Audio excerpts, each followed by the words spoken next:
بسم اللہ الرحمن الرحیم۔ محترم ناظرین السلام علیکم۔ ناظرین، اہل مغرب نے اپنے مصنوعی ہیروز کے بت تراش رکھے ہیں۔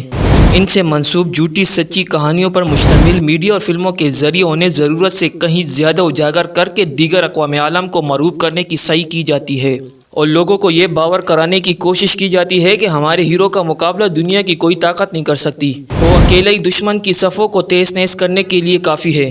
ایسے ہیروز کی باقاعدہ سیریل بنائی جاتی ہے جیسے جیمز بانڈ 007 وغیرہ، جن کے سامنے موت بھی غش کھا کر گر پڑتی ہے اور ہیرو کا بال بھی بانکا نہیں ہوتا۔ جدید ٹیکنالوجی سے لیس اسے حقیقت کا رنگ بھرنے کی کوشش کی جاتی ہے۔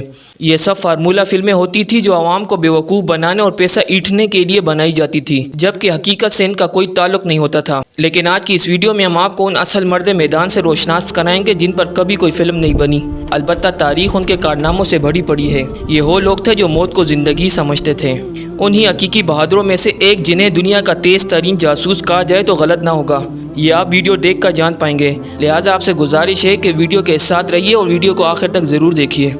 نڈر، بے باک اور بہادری سے سرشار، خدا اور اس کے رسول صلی اللہ علیہ وآلہ وسلم کی محبت میں ڈوبے ہوئے، جنہوں نے دنیا کی تاریخ بدل کر رکھ دی۔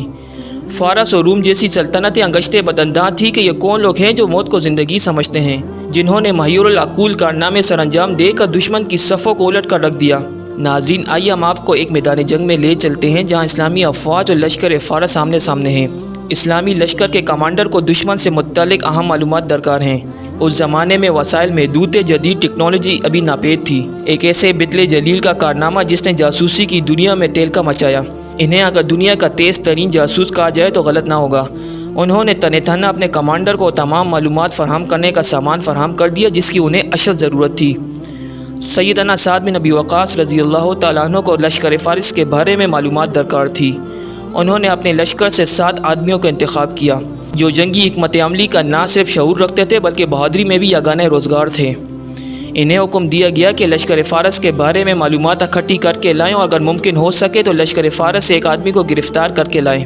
یہ 7 ایمان والے اپنے مشن پر نکلے ہی تھے کہ وہ یہ دیکھ کر دنگ رہ گئے کہ دشمن کا لشکر ان کے سامنے کھڑا ہے، جبکہ ان کا گمان تھا کہ لشکر ابھی دور ہوگا۔ صورتحال دیکھ کر انہوں نے مشورہ کر کے واپس جانے کا فیصلہ کیا، مگر ان میں سے ایک مجاہد نے امیر لشکر سیدنا سعد بن ابی وقاص رضی اللہ تعالیٰ عنہ کی جانب سے لگائی گئی ذمہ داری کو انجام دیے بغیر واپس جانے سے صاف انکار کر دیا اور باقی 6 افراد مسلمانوں کی جانب لوٹ آئے، جبکہ اسلام کا یہ بطل جلیل اپنی مہم کی ادائی کے لیے فارس کے لشکر کی جانب تن تنہا بڑھتا چلا گیا۔ انہوں نے لشکر فارس کے گرد ایک چکر لگایا اور اپنی حکمت عملی طے کی۔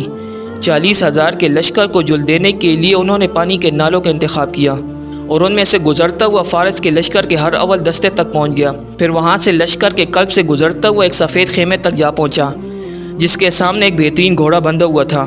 اس نے جان لیا کہ یہ دشمن کے سپہ سالار رستم کا خیمہ ہے، چنانچہ اپنی جگہ پر مناسب وقت کا انتظار کرتے رہے یہاں تک کہ رات گہری ہو گئی۔ انہیں اندازہ ہو گیا کہ اب لشکر خواب خرگوش کے مزے لے رہا ہے تو وہ متحرک ہو گئے۔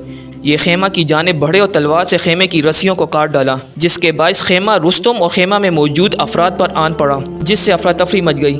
نیند میں ڈوبے ہوئے افراد اس اچانک آفتاب پر حواس بختہ ہو گئے۔ ادھر اسلام کے بطل جلیل نے گھوڑے کی رسی کاٹی اور وہاں سے نکل گئے۔